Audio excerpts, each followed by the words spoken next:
Welcome to our English grammar lesson for class 6.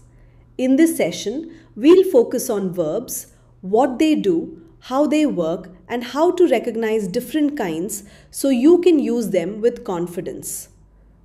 Today, we'll cover several key points. What verbs are, how to find objects of verbs, the main kinds of verbs, where objects are placed, the difference between main and auxiliary verbs, and finally, strong and weak verbs. By the end, you have a clear roadmap for identifying and using verbs correctly. A verb is a word that tells us something about the subject. It shows what someone or something is doing, what they are, or what they have. Action verbs describe activities. Being verbs describe states or identity, and possession verbs show ownership. For example, the teacher teaches the students is action. Shakespeare was the greatest poet shows being, and Priya has blue eyes shows possession. The object of a verb is the person or thing that receives the action. To find it, ask what or whom after the verb. For instance, in The Lion Killed the Deer, ask killed what? The deer is the object. In She loves him, ask loves whom? Him is the object. That simple question helps locate the object every time. A transitive verb needs an object to complete its meaning. The verb points to an action that passes on to something or someone. For example, the boy flew a kite. Kite is required to complete the idea. Or, the woman filled the pail with water. The verb filled takes the pail as its object. An intransitive verb does not need an object. The verb stands alone and the sentence still makes sense. Examples are, the rain stopped and the bird flew away. There is no object receiving the action in these sentences. The action or change is complete by itself. Linking verbs connect the subject to more information about that subject. They don't show action but rather link the subject with a description or state.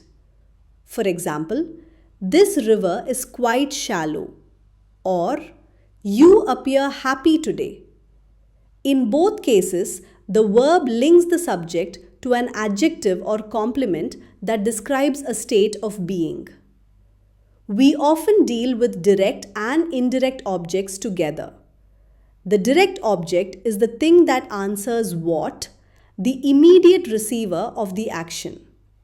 The indirect object answers to whom or for whom.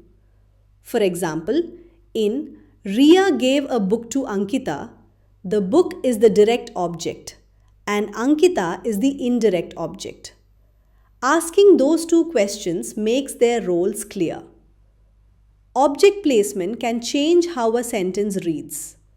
Usually, the indirect object comes before the direct object, as in, the king gave the soldiers a reward. If you put the direct object first, you must use to or for. The king gave a reward to the soldiers. Be careful though. Some verbs don't normally take to or for when showing the receiver. For example, the library fined me 20 rupees. Main or principal verbs show the main action or state of being in a sentence. They carry the core meaning and change form to show tense. For example, run becomes ran and dance becomes danced. Think of the main verb as the heart of the sentence's meaning. Auxiliary or helping verbs support the main verb to form tenses, questions, and negatives. Common auxiliaries are forms of be such as am, is, are, was, and were. For example, in he is swimming in the pool, Is helps form the present continuous tense of the main verb swimming. Weak verbs form their past tense by adding endings like ed, d, or sometimes t to the base form. Verbs such as watch become watched, laugh becomes laughed, and play becomes played. This regular pattern makes them predictable in past forms. Strong verbs form their past tense by changing the vowel in the base form rather than adding ed. Examples include rise, which becomes rose, know, which became knew, and speak, which became spoke. Recognizing these patterns helps when you need to use the correct past form. Quick recap. Ask what or whom to find direct and indirect objects. Transitive verbs need objects while intransitive verbs do not. Linking verbs connect a subject to a description or state. Weak verbs add ed for the past. Strong verbs change their vowels and main verbs express the main action, while auxiliary verbs help form tense and structure. Keep practicing your verbs. Identification is the first step to mastery.